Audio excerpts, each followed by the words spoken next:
राजा रानी की एक अनोखी प्रेम कहानी। एक समय की बात है। एक नगर का राजा एक बार शिकार करने के लिए अपने सैनिकों के साथ जंगल गया हुआ था। बहुत देर हो गई थी, मगर एक भी शिकार हाथ न आया। चलते चलते सैनिक बहुत थक चुके थे। इसलिए उन्होंने राजा से कहा, हे महाराज, आप तो घोड़े पर हैं, इसलिए आप ज्यादा थके नहीं होंगे, किंतु हम लोगों के पैर दुखने लगे हैं और हम प्यास से व्याकुल हो रहे हैं। इस पर महाराज कहते हैं, ठीक है, तुम लोग वापस राजमहल लौट सकते हो। मैं तो शिकार किए बिना वापस नहीं लौटूंगा। महाराज के आदेश पर सभी सैनिक वापस राजमहल लौट गए। अब महाराज अकेले जंगल में शिकार की तलाश में घूमते फिरते रहे। बहुत समय हो गया था, मगर एक भी शिकार दिखाई नहीं दिया। रात हो गई थी। चलते हुए महाराज को एक तालाब दिखाई दिया। उन्होंने सोचा कि थोड़ा सा पानी पी लेना चाहिए। महाराज पानी पीने के लिए अपने घोड़े से उतरकर जब पानी पी रहे थे, तभी तालाब के दूसरे छोर में एक सुंदर सी कन्या पानी लेने के लिए आई। महाराज उसे देख कर मंत्रमुग्ध हो गए। महाराज पहली नजर में ही उस कन्या से प्रेम कर बैठे। वह कन्या अपनी मटकी में पानी भरकर वहां से जाने लगी। महाराज भी उसके पीछे पीछे जाने लगे, मगर कुछ ही दूरी पर वह कन्या गायब हो गई। महाराज को समझ नहीं आया कि आखिर वह कन्या गई तो गई कहाँ। महाराज अपनी सुध बुध खोकर पागलों की तरह उस कन्या को पूरे जंगल में ढूंढते फिरते रहे, मगर वह कन्या कहीं नहीं मिली। महाराज उस अप्सरा रूपी कन्या को भुला नहीं पा रहे थे और वही तालाब के पास जाकर उसका इंतजार करते रहे और वहीं पर सो गए, ताकि सुबह जब कन्या आए तो उनसे मिल सके। महाराज रात भर सो न सके और सुबह का इंतजार करते रहे, और जैसी ही सवेरा हुआ महाराज उठ गए और कन्या की राह देखते रहे, मगर वह कन्या दिन को आई ही नहीं।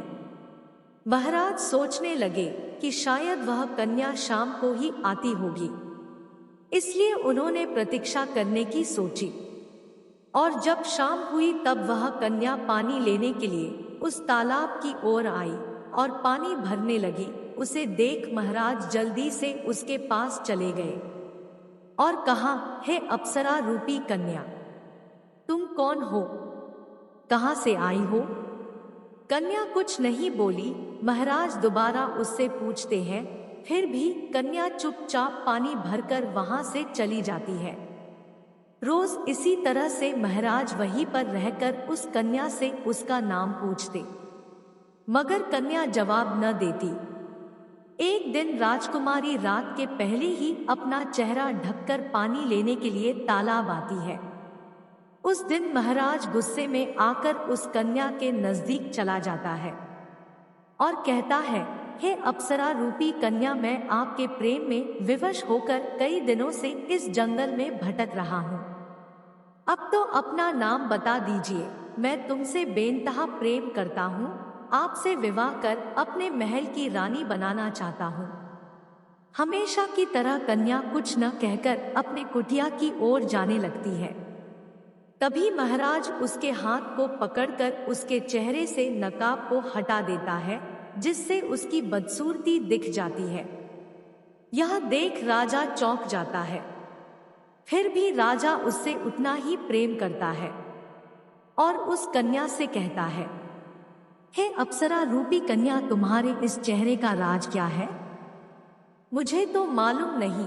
दिन में बदसूरत और रात को एक अप्सरा से भी ज्यादा सुंदर हो जाती हो, मगर अब भी मैं तुम्हें उतना ही बेइंतहा प्रेम करता हूँ। इस पर कन्या कहती है, हे महाराज, आप सुनना चाहते हैं तो सुनिए। एक बार जब मैं और मेरी सखियां अपने राजमहल के बगीचे में खेल रहे थे, तभी एक कुबड़ा ऋषि हमारे बगीचे में आ पहुंचा और मुझे खेलते देख मेरी सुंदरता पर मोहित हो गया और उसने मुझसे विवाह करने का प्रस्ताव मेरे सामने रखा। मगर मैंने उसका उपहास उड़ाते हुए कहा कि देखो, यह एक कुबड़ा ऋषि मुझसे विवाह करना चाहता है, जो ढंग से खड़ा भी नहीं हो पा रहा है। इस पर ऋषि ने मुझे श्राप देते हुए कहा कि अरे दुष्ट कन्या, अगर किसी के प्रेम को ठुकरा दिया जाए ये तो ठीक है, मगर उसकी कमजोरी का उपहास उड़ाना ठीक नहीं है। इसलिए तुझे मैं श्राप देता हूं, जैसे जैसे सुबह होगी तुम्हारी खूबसूरती बदसूरती में बदलती जाएगी, और जब तुम अपने आप को देखोगी तो तुम्हें घिन आने लगेगी। लोग तुम पे थूकेंगे जैसे ही रात होगी, तुम पुनः अपने असली रूप में आ जाओगी। राजकुमारी कहती है, हे ऋषि, मुझे क्षमा करें, मुझसे बहुत बड़ी गलती हो गई, मुझे ऐसा नहीं करना चाहिए।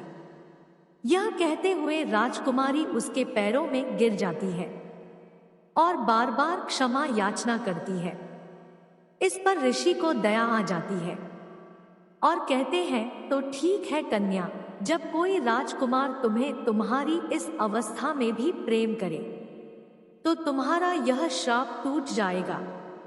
अब राजा के प्रेम से उस राजकुमारी का श्राप भी टूट जाता है और दोनों एक दूसरे से विवाह कर अपने महल की ओर लौट जाते हैं।